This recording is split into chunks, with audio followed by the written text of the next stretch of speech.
Let's see, Patrick, Utah. Liberals go to the front of the line. Go ahead. That's a guess on your part, actually. I'm liberal and conservative, so being from Utah, I wouldn't judge me liberal. So the only thing I wanted to point out is I believe what you're saying in terms of limit the scope of government as small as possible. We're strong believers of that here in Utah.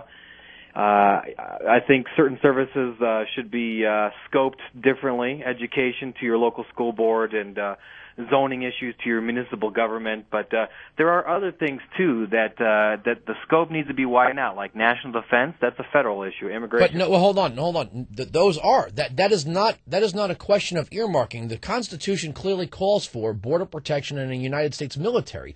That is not an act of wealth redistribution.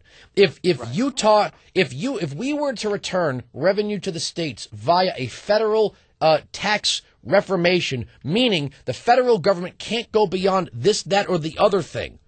There's no reason why, if Utah needs something, Utah shouldn't be able to pay for it. If Utah can't pay for it through taxation, then Utah can't have it. And to say that, you hold on. Before you think this is a matter of Utah taxing New York to get what Utah needs, forget that California will be taxing Utah for what California needs. You know, I think there's certain things, though, that you need to consider. So, for example, Louisiana and Hurricane Katrina.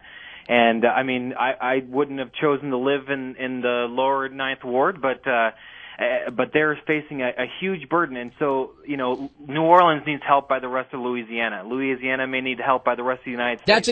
That's catastrophe. Uh-huh. You're talking about an anecdotal catastrophe. Isn't that what our government is now? Our government's not an anecdotal catastrophe. It's the definition of catastrophe.